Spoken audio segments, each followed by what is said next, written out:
Sioux warrior's testimony unveils surprising details of Custer's last stand. Black Elk, also known as Hakasapa, was just 13 years old when he took part in the Battle of Little Bighorn in 1876.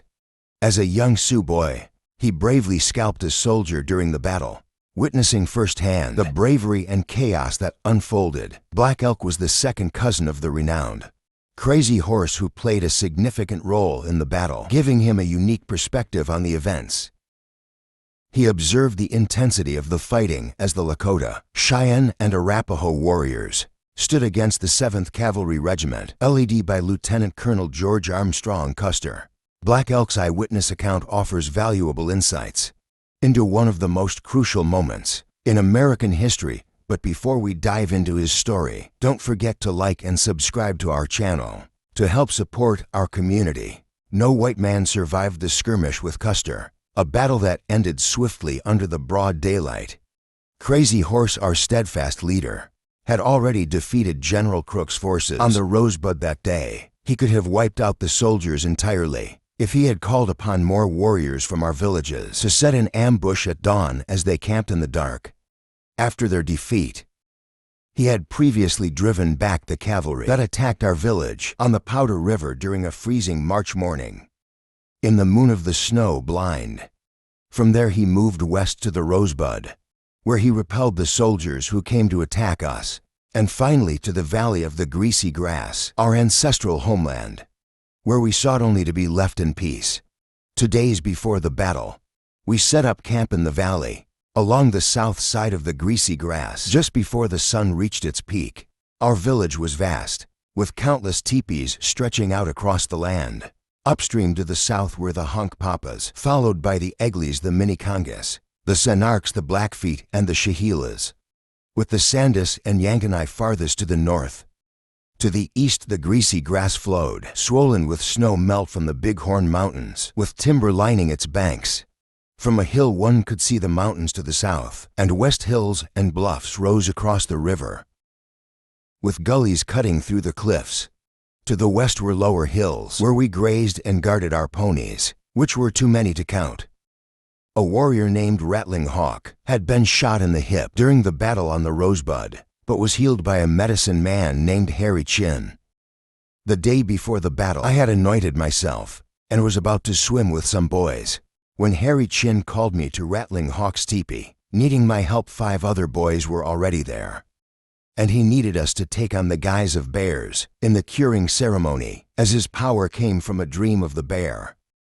He painted my body and face yellow with black stripes on either side of my nose, tied my hair to look like barriers, and adorned my head with eagle feathers.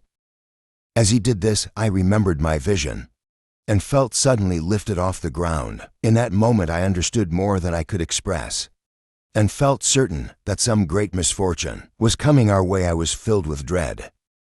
The other boys were painted entirely in red, with real barriers on their heads. Harry Chin, dressed in a real bear hide, began singing at the doorway, "The sacred herbs are rejoicing." 2 women entered, standing on either side of the injured warrior, one holding a cup of water, the other holding some kind of herb. As I looked at the cup, I tried to see if it contained the entire sky, as it had in my vision, but I couldn't tell. As the plant and cup were offered to Rattling Hawk, Harry Chin continued to chant. Then they gave him a red cane, and he stood up immediately. The injured warrior, leaning on the sacred red stick, followed the women out of the teepee. We boys, pretending to be little bears, danced around him, growling as we did so. Feathers of different colors stuck out from our mouths as we performed the ritual. Then Harry Chin came out on all fours, looking very much like a bear to me. Rattling Hawk's walking improved, and though he couldn't fight the next day, he recovered soon after. We boys went swimming to wash off the paint from our bodies. After the ceremony, when we returned, the villagers were dancing and telling stories of bravery from the battle with 3 stars on the Rosebud. We were tasked with bringing the ponies closer to the village as dusk approached. By the time we finished, night had fallen, and the villagers continued to dance around fires, their celebrations unending. We wandered from one dance to another until we could no longer stay awake. At dawn, my father woke me, telling me to help him graze our horses. As we did, he warned me to put a long rope on one of the horses, so we could easily catch it and secure the others.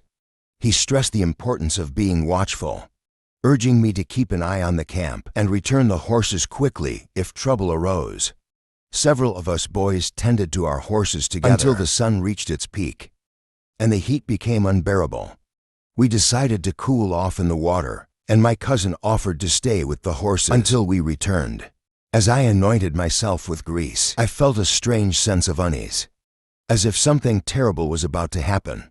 Despite this feeling, I went with the boys to the water's edge, to the west of the village. Many people were digging turnips, and many others were already in the water. By the time my cousin brought the horses down to drink, we had been in the water for a while, the heat being intense suddenly. The crier's voice rang out from the nearby Hunkpapa camp. "The chargers are coming, they are charging." The cries echoed from camp to camp, all the way to the Santis and Yentinus. The Ogla crier repeated the same lines, his voice growing more urgent. Everyone rushed to secure their horses, and we were lucky to have ours nearby. My older brother, mounted on a sorrow horse, rode quickly toward the Hunkpapas. I had a buckskin horse. When my father heard my brother's cry and saw him riding toward the Hunkpapas without his pistol, he ran over, telling me to take it from him and return it. Then come back to me quickly. He also had my 6-shooter, an heirloom from my aunt. I grabbed the guns, mounted my pony, and went after my brother. Just beyond the Hunkpapa camp, a thick cloud of dust rose as the Hunkpapas, many still wet from the river, ran about in confusion. Out of the dust came the soldiers on their tall, powerful horses, firing their weapons. My brother, with his revolver in hand, yelled at me to turn back. There was a patch of brushy timber just beyond the Hunkpapas where some warriors were gathering. He headed there and I followed.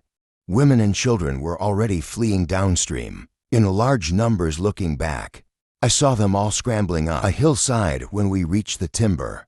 Many Hunkpapas were already there, and the soldiers were firing above us, making leaves fall from the trees where bullets hit. The women and children were running. The warriors were riding in on their horses, and I couldn't tell what was happening in the village below. It was all dust, screaming, and thunder. In the woods and outside the Hunkpapa camp, we all shouted, "Be brave, don't be like a woman. The defenseless are panting heavily." I believe this was when Gaul stepped in to stop the Hunkpapas from fleeing. I stayed in the woods for a while. Thinking about my vision, it gave me a sense of purpose. And I felt certain that the army would be defeated and that my people were all thunder beings. Then a loud cry rose over the dust. "Crazy Horse is coming." The arrival of Crazy Horse was signaled by the sound of eagle-blown whistle and the shouting of Hokai. Like a howling wind from the north and west, the valley grew darker with dust and smoke, filled with shadows, cries, hoofbeats, and gunfire to my left. I could hear the soldiers' horses with their iron-shod hooves, retreating into the brush, with shooting breaking out everywhere. The horses eventually broke through the undergrowth, and I was surrounded by a whirlwind of activity. As men and horses moved in and out of the area, heading upstream while shouting, "Hurry! Move quickly!" We were all mixed together in the noise and darkness as the troops ran upstream. I didn't see much, but I did witness a Lakota warrior charging at a soldier who stayed behind and fought bravely. The Lakota grabbed the soldier's horse by the bridle, but the soldier shot him with a revolver. Being small, I couldn't push through to where the soldiers were, so I didn't kill anyone. Everything was dark and confusing, and there were too many people in front of me. Soon the soldiers and many Lakotas were all packed into the river, and I was in the water for a while. Men and horses were tangled up and fighting in the river, making it seem like hail was falling. After we emerged from the water, people began stripping the dead soldiers of their clothes and wearing them. One soldier on the ground was still moving. A Lakota rode up and said, "Boy, get off and scalp him." I dismounted and began to scalp him. His hair was short and my knife was dull. He was grinding his teeth, so I shot him in the forehead and then took his scalp. Many of our warriors were chasing the soldiers up a hill on the other side of the river, while everyone else was moving downstream. On a distant hill above the Santee camp, there was a large cloud of dust, with our warriors darting in and out of it like swallows, and many guns were firing. I decided to show my mother my scalp. So I rode toward the hill, where a group of women and children had gathered. On the way I saw a beautiful young woman among a band of warriors heading toward the battle. She sang out, "Brothers, our allies have arrived, be strong. Be fearless." As I made my way through the Oglala camp, I caught sight of Rattling Hawk, sitting alone in his lodge, clutching a rifle. He was singing a sorrowful tune. "What can you do, brothers, that I cannot achieve?" When I reached the women on the hill, they were all singing and making a tremolo to uplift the warriors across the river. When my mother saw my first scalp, she made a special tremolo just for me. I stayed with my mother for a while, watching the dust clouds swirling on the hill. Across the river, horses emerged from the dust with empty saddles. After showing my scalp to my mother, I lingered with the women as they continued to tremolo and sing. The thick dust from the battle made it hard to see, but we knew the soldiers were being defeated.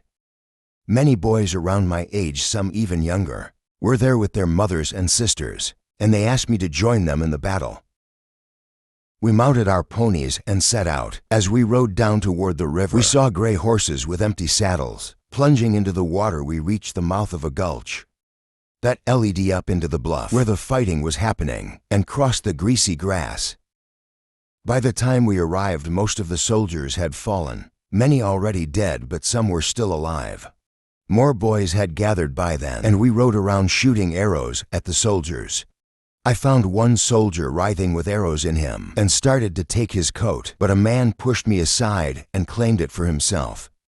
Then I noticed something shiny hanging from the soldier's belt. I pulled it out and found it was a round, bright yellow object that was very beautiful. I wore it around my neck like a necklace. At first it ticked, but then it stopped. I kept it around my neck for a long time before I figured out what it was and how to make it tick again. The women gathered around, and we climbed to the top of the hill. Their gray horses lay dead, some piled on top of soldiers, and soldiers on top of horses. We didn't see many of our own dead, as they had already been collected, but many of our men were killed or injured. The dust from the battle made it difficult to see clearly, and it was hard to tell who was who.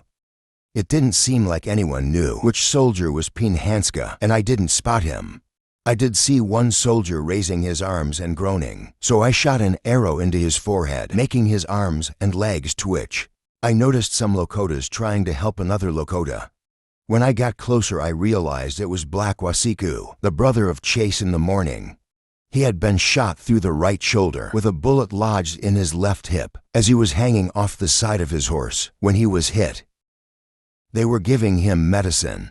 He was my cousin, and both his father and mine were so furious that they went and killed a soldier and mutilated his body. The soldier was corpulent, and the meat looked tempting, but we didn't eat it. There was a young boy, younger than me, who asked me to scalp a soldier for him. I did, and he ran off to show the scalp to his mother.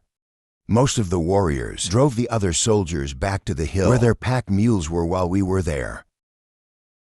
After a while, I grew tired of searching around. The smell of blood was overwhelming, and I became weary of it. So I headed back home with a few others. I wasn't sorry at all. I felt satisfied. The soldiers had come to harm our families and us, and this was our land. When I was in the brush with the hunk papas, and the first shots were fired, I had a feeling that this would happen. I believed my people were connected to the thunder beings in my vision, and that the soldiers were foolish to come here. Everyone stayed up all night in the village. The next morning, another war party went back to the hill where the soldiers were, and the men who had been watching there all night returned home. My mother and I went along. She rode a mare with a little colt trotting beside her, following its mother. We could see the horses and pack mules up there, but the soldiers were well fortified. At the base of the hill, on the west side of the greasy grass, there were some bulberry bushes. A big boy named Roundfool was running around the bushes. We asked him what he was doing, and he said there's a white man in that bush. And there was he had hidden there. When the other soldiers retreated to the hilltop and had been there all night, we began shooting arrows at him, and it felt like chasing a rabbit. He crawled from one side of the bush to the other while we ran around firing our bows at him. At one point he cried out, "Ow!" After a while, we set fire to the grass around the bush, and he emerged running. Some of our warriors killed him. When we climbed to the top of the hill where some of our men were stationed, we looked over. We couldn't see the soldiers lying in their defenses, but we could see the horses and pack mules, many of which were dead. When we went back down and crossed the river again, some soldiers fired at us, hitting the water. It was nearly dusk when my mother and I returned to the camp on swift horseback. By then, our scouts had reported that more soldiers were approaching up the stream, so we decided to break camp. Before dark, we were packed up and began heading up the greasy grass toward Woodlouse Creek in the Bighorn Mountains. We fled through the night following the greasy grass. My mother tossed some puppies into the pony drag that my two younger brothers and I rode in. They kept trying to crawl out, so I spent a lot of time putting them back, which meant I didn't get much sleep. We arrived at a small dry brook by daylight, made camp, and feasted well. The meat had patches of fat in it, and I wish I had some of it right now. By midday, we set off again and reached Woodlouse Creek, at the base of the mountains, where we made camp there. 3 bears, a man with grievous wounds, went into convulsions and kept repeating Jenny, Jenny, though I didn't understand what he meant. He eventually died, and we called that place the camp where Jenny died. That evening, everyone became agitated and started shouting, "The soldiers are coming!" I looked over and saw what seemed like troops coming our way, but it turned out to be some of our own men, dressed in soldiers' uniforms. They were just having some fun. The scouts reported that the soldiers hadn't followed us and that everything was safe. Now throughout the camp there were large fires and kill dances going on all night. I hope this first-hand account gives you a new perspective on the Battle of Little Bighorn and the Great Sioux War of 1876. Stay tuned for more videos like this. I hope to bring you more first-hand accounts of different battles. So have a great day, and I'll see you next time.